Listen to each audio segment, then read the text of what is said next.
Everything can be taken from a man, but one thing, the last of human freedoms, the ability to choose one's attitude in any given set of circumstances. These words weren't born from philosophical speculation or academic debate. They emerged from the darkest depths of human suffering, spoken by a man who witnessed humanity at its worst, yet discovered something profound about our capacity for resilience. What did Viktor Frankl truly mean by this statement? And how did the horrors of Auschwitz become the birthplace of one of psychology's most hopeful theories?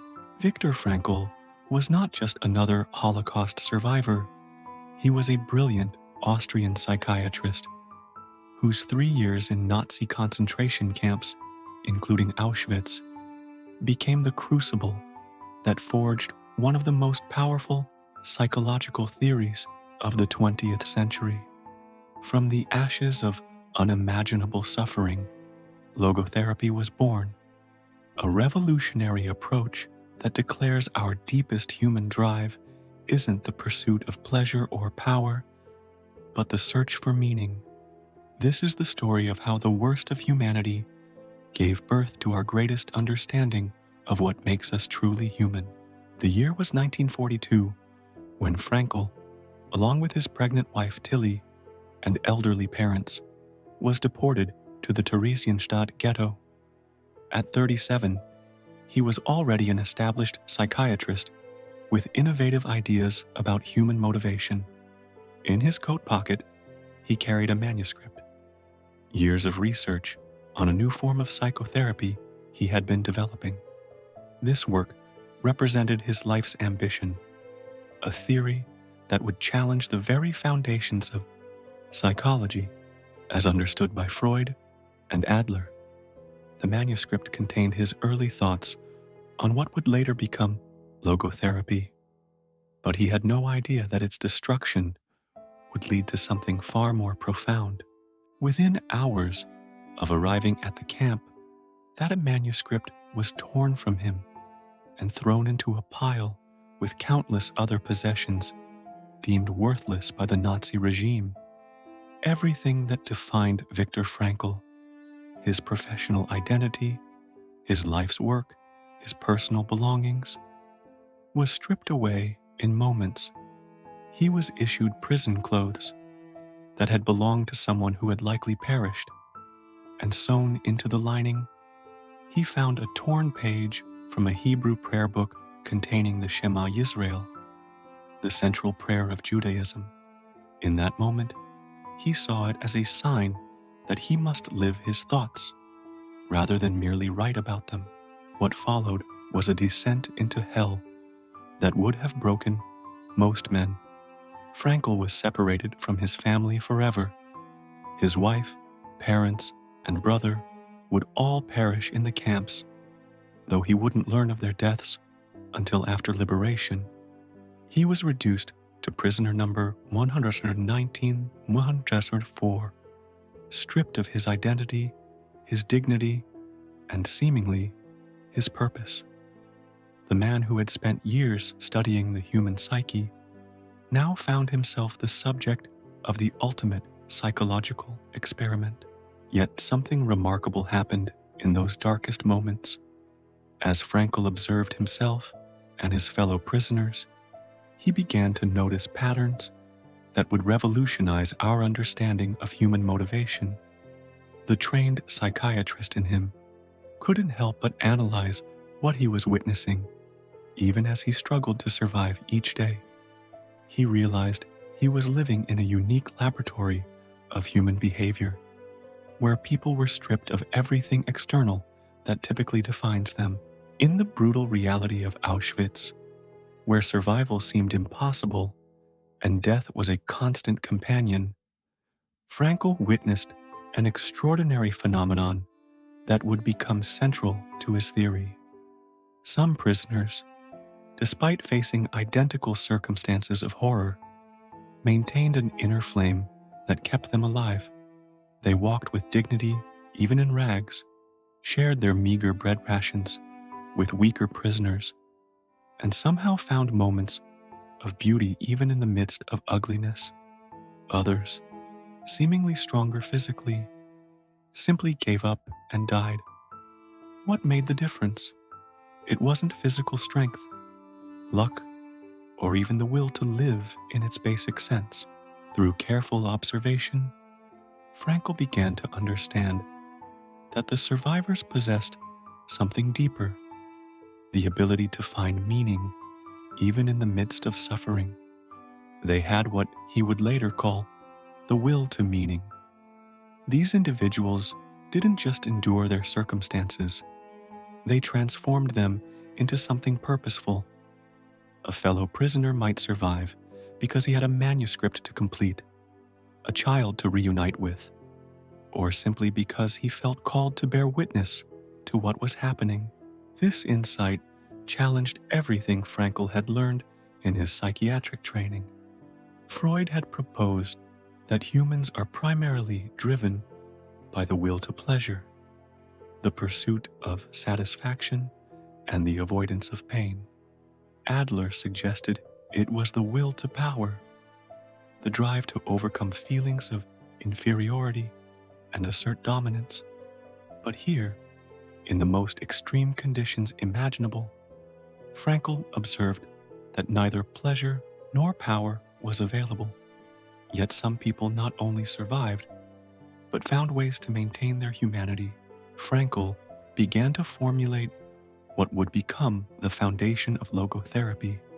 Humans are primarily motivated by the search for meaning.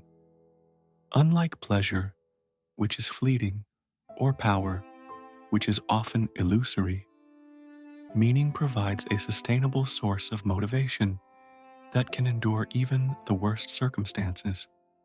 This wasn't merely philosophical theorizing, it was empirical observation born from the ultimate test of human nature. Day after day, as Frankl worked under the scorching sun or freezing cold, as he watched friends die and witnessed unimaginable cruelty, he made a conscious decision that would shape his entire future. He would not just survive, he would observe, learn, and somehow transform this experience into something meaningful. In his mind, he began reconstructing his lost manuscript. But now, it would be enriched with insights that no amount of theoretical study could have provided. The camps became his unwilling laboratory, and his fellow prisoners became case studies in human resilience and breakdown. He noticed that those who survived longest weren't necessarily the physically strongest, but those who had something to live for, a task to complete, a person to see again, a future to build, or even just a sense of responsibility to bear witness. They had found meaning in their suffering, transforming their pain into purpose.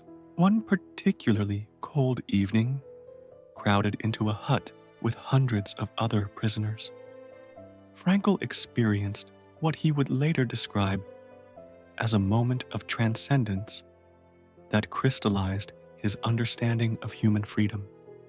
As he struggled with thoughts of suicide, considering whether life had any meaning at all under such conditions, he suddenly envisioned himself standing at a lectern in a warm, well-lit lecture hall, speaking to an attentive audience about the psychology of the concentration camp. In that moment, his future became clear. He would survive not just to live, but to teach others what he had learned about the human capacity to find meaning in any circumstance. This vision sustained him through the remaining months of his imprisonment.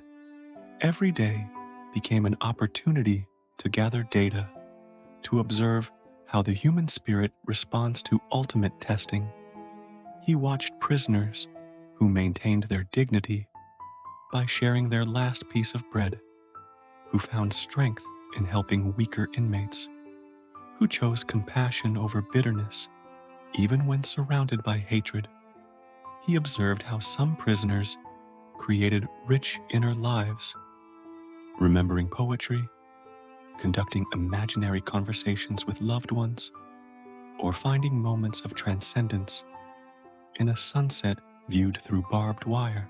Frankl also witnessed the psychological phases that prisoners typically went through: the initial shock of admission, where disbelief served as a psychological protection; the phase of apathy that followed, where emotions were blunted as a survival mechanism; and finally, if liberation came, the phase of depersonalization, where freedom felt surreal and adjustment to normal life proved challenging.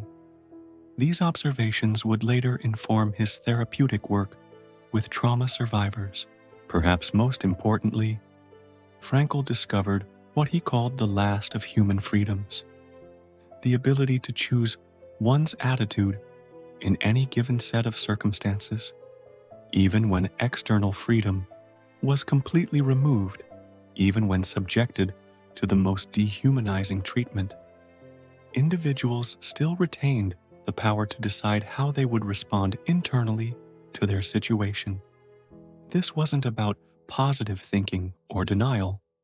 It was about the fundamental human capacity to choose meaning over meaninglessness, dignity over degradation, love over hate. When the camps were finally liberated in April 1945, Frankl emerged as one of the few survivors from his original transport.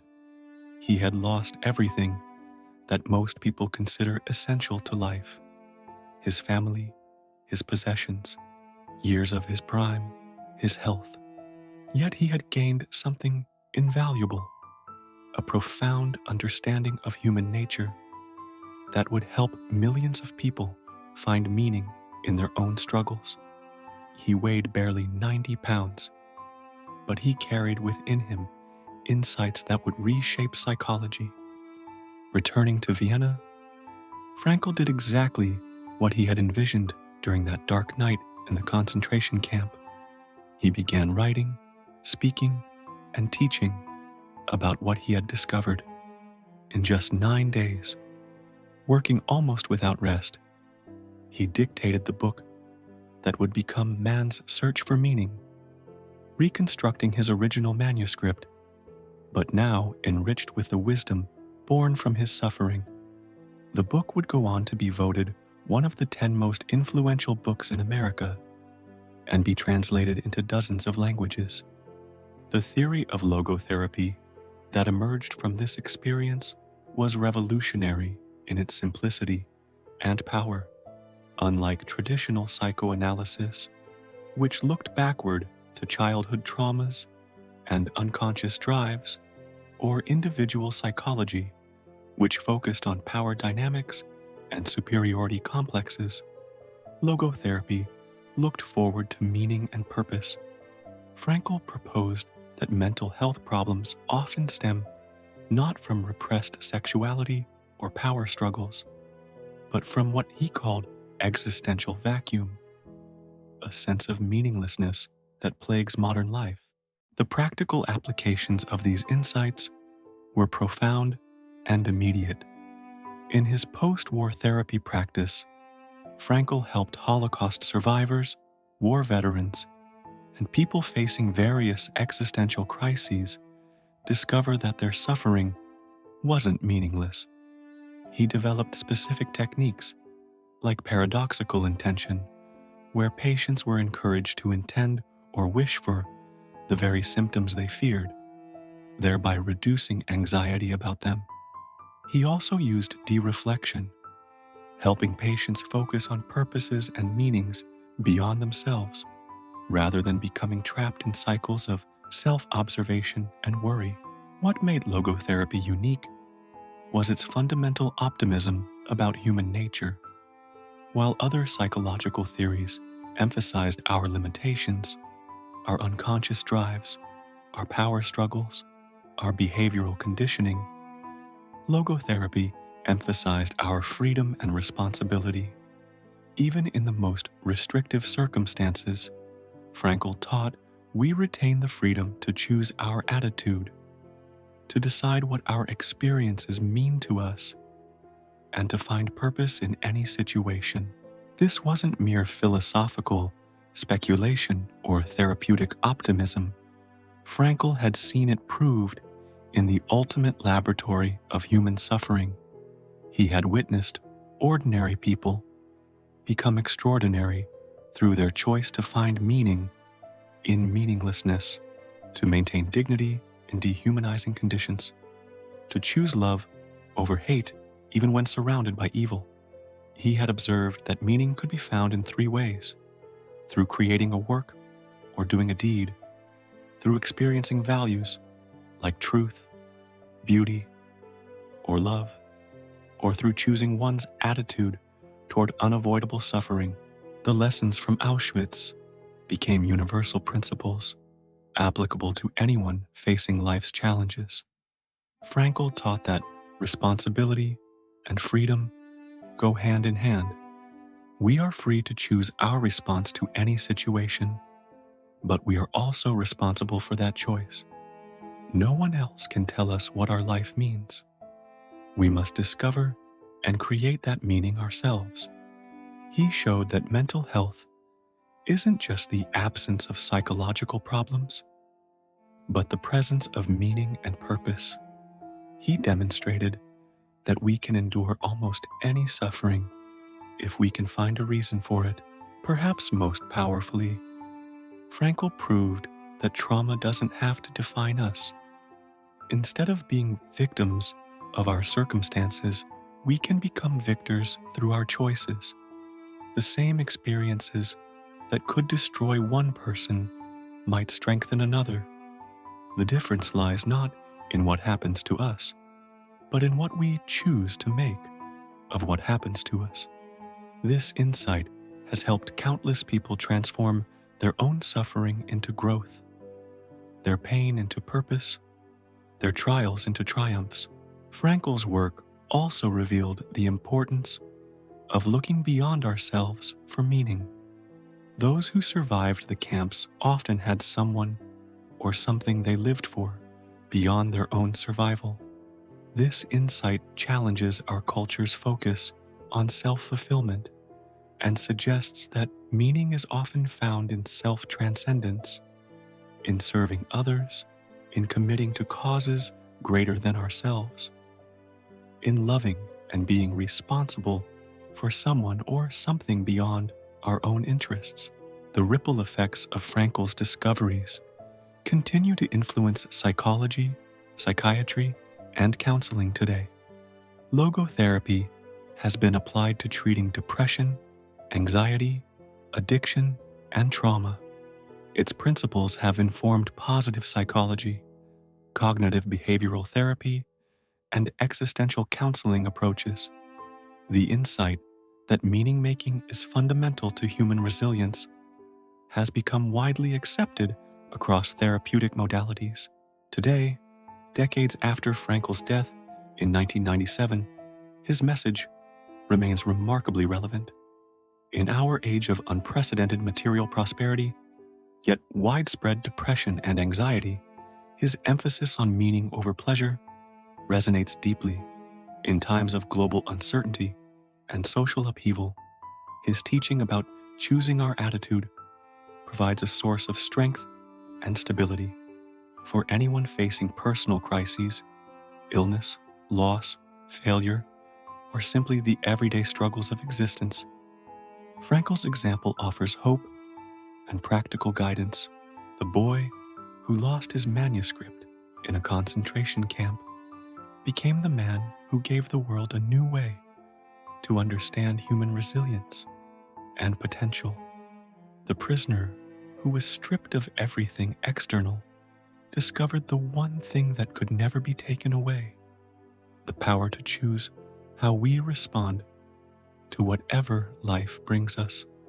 The psychiatrist who entered the camps with theories about human motivation emerged with profound wisdom about human dignity and the indomitable nature of the human spirit.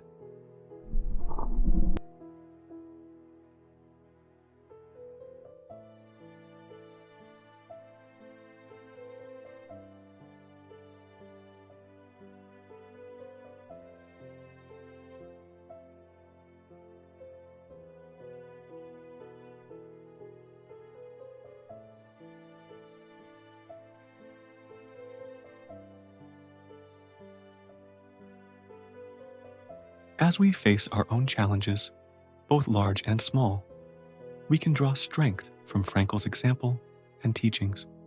We may not control what happens to us, but we always control what we make of what happens to us.